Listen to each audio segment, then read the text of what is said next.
Watch Symposium. I'm Austin. All right, so paid question for Chris. He's got a bit of a dilemma here. He writes, this is his background. I currently own a 114270 Explorer and a 16570 Explorer 2 black dial, both from mid-2000s and purchased before the recent ridiculous price increases on the used market. The 114270 is worn daily and the 16570 gets worn occasionally. The latter was my first Rolex. And here's the question.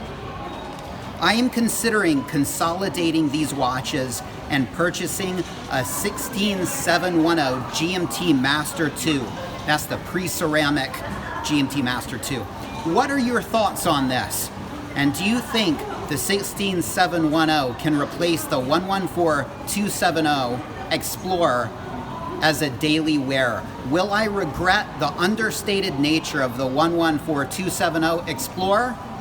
I look forward to hearing back from you and wish you and your family a pleasant Christmas. Many thanks, Chris. Hey, thank you, Chris, and Merry Christmas to you and your family as well. All right, so should he do the 2-for-1?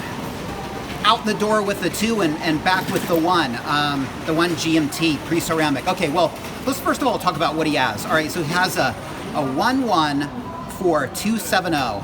That was produced from 2001 to 2010. It's the last of the 36 millimeter Explorers, and in my opinion, the best. No lug holes, solid end links, super luminova, and the 3130 movement. It's got well, it's the best of the 36 millimeter Explorers. Enough said, all right? So, that being the case, I would say you've got a great watch, and you said that you bought it before the price rises, and it's your daily wear. And let me just jump to this question: will I regret selling it? It's your daily wear. Will I regret the understated nature of the getting rid of the understated nature of the 114270? Well, the quick answer is I think you would. You seem to acknowledge that there is an understated nature about that watch, and one in which you appreciate. It's your daily wear. Yes, you will miss that watch. I almost guarantee it. He asks, do you think the 16710 can replace the Explorer, the 36 millimeter Explorer? Well, I mean, the thing about the 36 millimeter Explorer that makes it so good is it's so versatile. You can wear it with a suit, you can wear it with shorts and a t-shirt. It's the perfect watch for any situation. It doesn't have the bells and whistles of the GMT Master II, no rotating bezel, no extra time zone, no date, but the beauty of that watch lies in its versatility. And so I think you will miss it. And the question is, could a 16710 pre-ceramic GMT replace it? Well, in my opinion, no. I mean, I think that's a very, it's a beautiful watch. It's my favorite watch. It's iconic, and it's sort of in your face, depending on what iteration you have. I mean, if you have a Pepsi, those are pretty loud colors. The Coke, not so loud. And the all black, probably the tamest of the bunch. And, when you put a Jubilee on them, it makes them a little bit more flashy. So if you were to get, say, an all black with a oyster bracelet, that would probably be the most down to earth, is that the right word for it? The most, the quietest of the bunch, all right? And even then, I mean, it's a big watch. Its iconic status makes watch people sort of notice it. And does it look as good with a suit? Probably not. Is it understated? I would say no. I mean, that's a really hot watch right now. Will there be times when you don't want to rock the GMT Master II? I almost guarantee it, because it's a sort of an F-off piece. And a lot of people will disagree. They'll say, no, the two-tones are, people won't even notice the watch. Look, watch people will. People trying to read you will.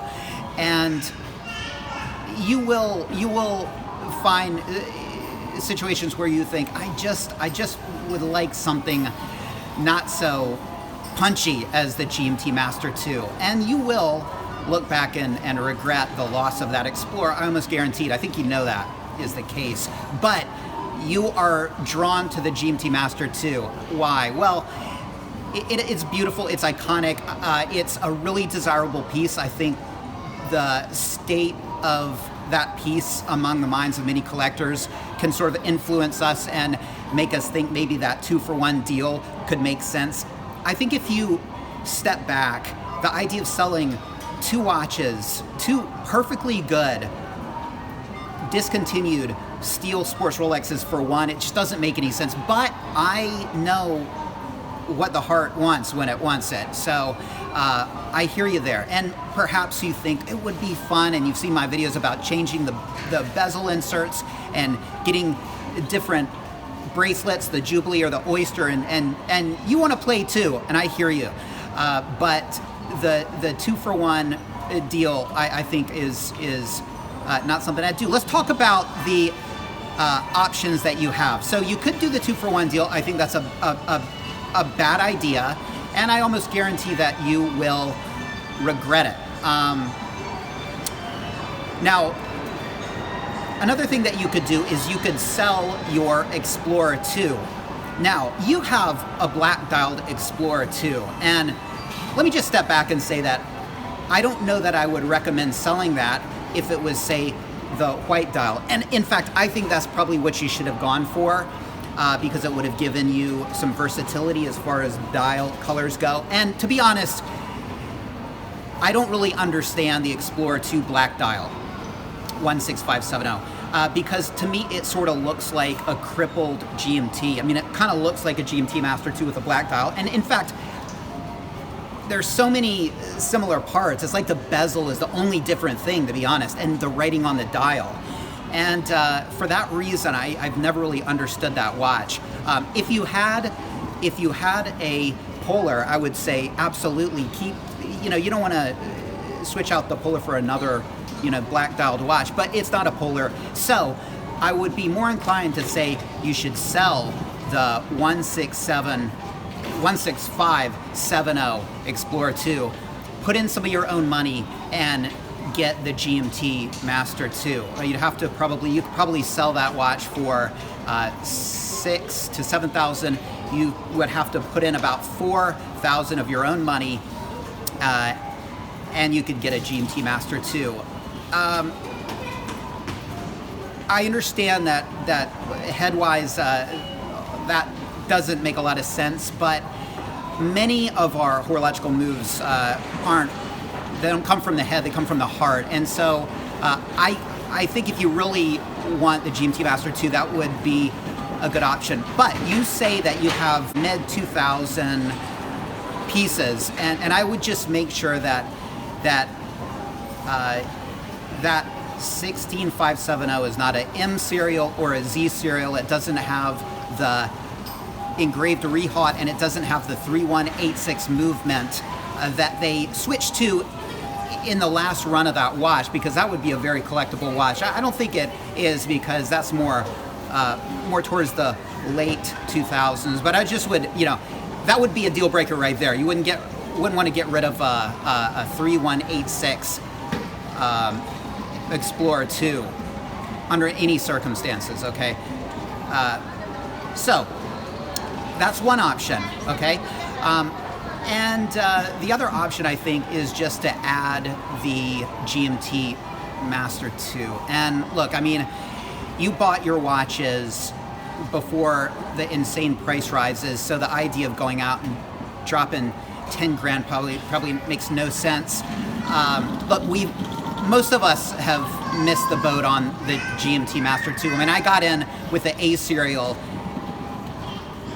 Well, I had still missed the boat, really, but I got in at sort of a reasonable time, I guess, compared to now.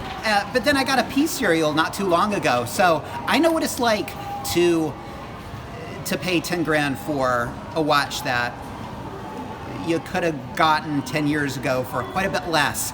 but I gotta say it's worth it. And that piece, I think, all of your pieces, to be honest, are only gonna go up, all right? They're discontinued models. And so even if you spend 10 grand on a GMT Master II, I think it's sort of money in the bank as long as you take care of it and you look after it and you'll get to enjoy it, and you'll always keep having your 10,000 USD. But yeah, that might not be feasible. So bottom line, I think you should add. I don't think you should sell any of your pieces. I think you should just add the GMT Master II. If that's not an option, then I think you should consider selling your Explorer 2, putting in some of your own money, and then buying the GMT Master II. And I wouldn't recommend it, but if you're really hell-bent on a GMT Master II, I guess you could sell the 2 Rolexes and go with the 1 GMT Master II. I'm almost guaranteeing that you will regret it. You'll miss the understated nature of the Explorer. You'll question why you traded 2 for 1. You'll miss just the different aesthetic and going back and forth. And the GMT is a great watch, but it ain't worth 2 Steel Sports Rolexes. But because of the nature of people's perception of it, I can see why you might be drawn into thinking that might be a good move. I don't think it is, all right? So good luck. Let me know what you do. Add. I mean, these are pieces that are only going to go up. They don't make them anymore. And I think adding the GMT Master II is your best bet. Hey, Chris, thanks for the question. Do you have a question for me? Well, check out the description of this video and you can see how you can make a video of me answering it a reality. Thanks for watching. Take care. See you next time.